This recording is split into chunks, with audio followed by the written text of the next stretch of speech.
गोरी कवि का बेटा जग्गू कौवा आ जाता है। ये नदी मेरी है क्योंकि ये नदी मेरे घर के पास है। तुम जाओ यहाँ से। मेरी मम्मा कहती है ये जंगल सबका साझा है, तो इस हिसाब से ये नदी भी हम सब की साझी ही हुई। मैं तो नहीं जाऊंगी यहाँ से। मैं भी अपनी मम्मा को लेके आता हूँ, देखता हूँ कैसे नहीं जाती तुम यहाँ से। फिर जग्गू कौवा अपनी मम्मा को बुलाने के लिए अपने घर चला जाता है। मम्मा मम्मा, वो चिड़िया की बेटी है ना गुड़िया, वो नदी पर पानी पीने आई हुई थी। मैं पानी पीने गया तो उसने मुझे पानी नहीं पीने दिया और मुझे मारा भी, गंदी गंदी गालियाँ भी दी। गोरी कवि का बेटा जग्गू कौवा अपनी मम्मा से झूठ बोलता है। उस चिड़िया की बेटी की इतनी हिम्मत कि वो मेरे बेटे को गालियाँ दे और मेरे बेटे को मारे। मम्मा आप मेरे साथ चले और उसको मारे, वो नदी पर बैठी हुई है। फिर गोरी कवि अपने बेटे जग्गू कौवे को लेकर नदी की तरफ चली जाती है। गुड़िया बेटी, आप यहाँ पे बैठी हो और मैं आपको घर में ढूंढ रही थी। मम्मा मैं अपनी दोस्त नीलम तितली से बातें कर रही थी कि जग्गू कौवा आ गया। उसने मुझसे बहुत लड़ाई की और गालियाँ भी दी। थोड़ी ही देर में जग्गू कौवा और गोरी कवि भी नदी पर पहुंच जाते हैं। चिड़िया की बच्ची, बदसूरत, काली शक्ल वाली, तुमने मेरे बच्चे को मारा और गालियां दी, तुझे तो मैं बताती हूँ। गोरी कवि तुझे शर्म नहीं आती, एक तो चोरी ऊपर से सीना जोरी। गोरी कवि जैसे ही चिड़िया की बेटी को मारने के लिए हाथ उठाती है, चिड़िया आगे आ जाती है। गोरी कवि तुम मेरी बेटी को हाथ तो लगा कर दिखाओ जरा, तुम्हारे हाथ तोड़ दूंगी मैं। फिर चिड़िया और गोरी कवि में लड़ाई शुरू हो जाती है। गोरी एक लगाती तो चिड़िया दो लगाती। तुझे तो मैं देख लूंगी चिड़िया, छोड़ूंगी नहीं मैं तुम दोनों माँ बेटी को। फिर गोरी कवि अपने बेटे जग्गू कौवे को लेकर घर चली जाती है। दूसरी तरफ चिड़िया भी अपनी बेटी को लेकर घर की तरफ चली जाती है। गोरी कवि घर आकर अपने बेटे की सारी झूठी कहानी अपने पति कालू कौवे को सुनाती है। गोरी, अगर मैं तुम्हारी जगह पे होता तो उस चिड़िया को जान से ही मार देता। कालू, मारना तो है उस चिड़िया को, वो भी जान से, और उसकी बेटी को भी मारना है। छोड़ूंगी नहीं मैं उन दोनों माँ बेटी को।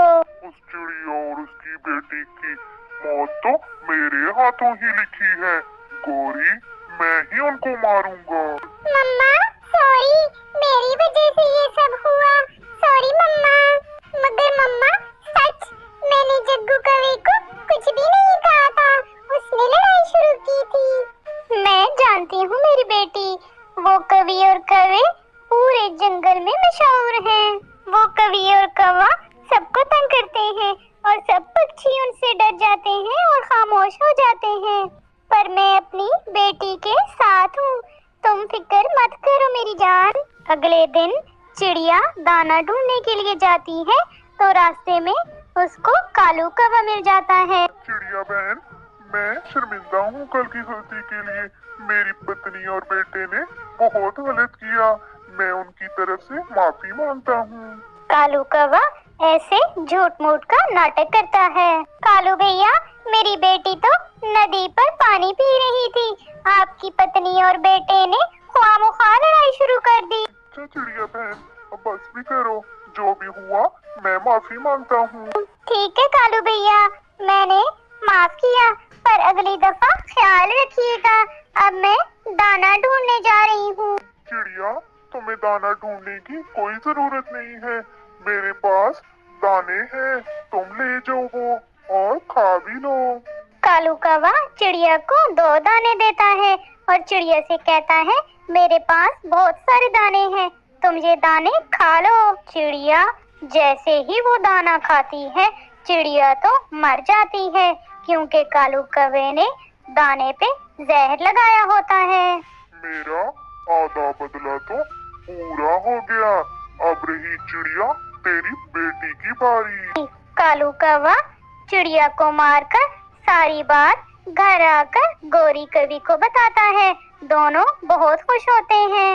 अरे वाह कालू, तुमने तो मुझे बहुत खुश कर दिया। अब रही चिड़िया की बेटी की बारी, उसको भी जान से मारना है। दूसरी तरफ चिड़िया की बेटी को अपनी माँ का पता चलता है तो वो बहुत रोती है। मम्मा, आप क्यों छोड़ कर चलेंगी मम्मा? मैं आपके बिना कैसे रहूंगी मम्मा?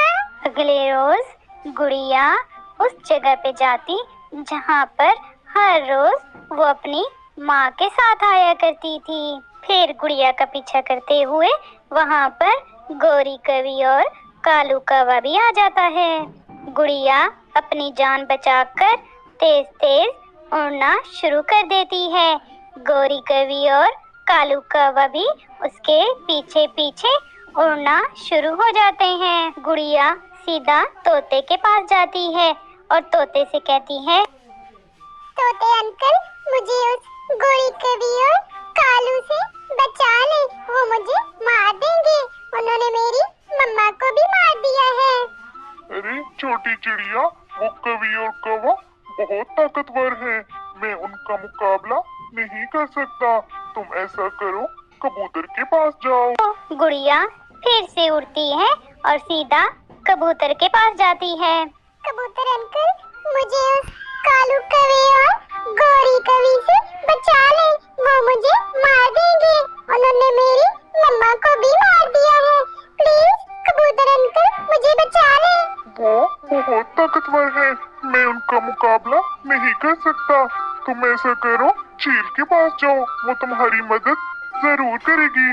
फिर गुड़िया उड़ती है और उड़ते उड़ते पहाड़ों की तरफ चली जाती है और पहाड़ों में चील को ढूंढ लेती है और चील के पास जाकर कहती है, चील आंटी, मुझे बचा ले, मुझे बचा ले। वो कवि और कौवा मुझे मार देंगे, वो मेरे पीछे पड़े हैं। उन्होंने मेरी मम्मा को भी मार दिया है। अच्छा, तो कल उन्होंने तुम्हारी माँ को मारा है? हाँ चील आंटी, कल उन्होंने मेरी मम्मा को मार दिया, आज मुझे मारना चाहते हैं। थोड़ी ही देर में गौरी कवि और कालू कौवा गुड़िया को तलाश करते हुए चील के पास पहुंच जाते हैं। चील, या तो इस चिड़िया की बच्ची को हमारे हवाले कर दो या फिर खुद खा लो। हम चिड़िया की बच्ची को नहीं छोड़ेंगे, ये जिंदा नहीं रह सकती। इसके माता पिता नहीं है, इसीलिए तुम दोनों इस पर जुल्म कर रहे हो, इसको मारना चाहते हो। मैं तुम दोनों को, इस बच्ची को नहीं मारने दूंगी। पर हम तो इसको मार के रहेंगे, चाहे कुछ भी हो जाए। तो फिर ठीक है, मुझसे मुकाबला कर लो। फिर चील पहले उस गौरी कवि से मुकाबला करती है और उसको एक ही बार में जान से मार देती है। फिर चील कालू कवि से मुकाबला करती है और उसको भी एक ही बार में जान से मार देती है। अब करो मुकाबला तुम दोनों। अपनी जान से भी गए हो दूसरों की जान लेते लेते। इस तरह कालू कौवा और गौरी अपने इंजाम को पहुंच जाते हैं। आज से तुम मेरी बेटी हो, मैं तुम्हें माँ जितना तो प्यार नहीं दे सकती, लेकिन तुम्हारा बहुत ख्याल रखूंगी और आज से तुम मेरे पास ही रहना। प्यारे दोस्तों, अगर आपको हमारी कहानी पसंद आई है तो हमारे चैनल को सब्सक्राइब कर दें, लाइक कर दें, शेयर कर दें और कमेंट करके जरूर बताएं आपको हमारी कहानी कैसी लगी।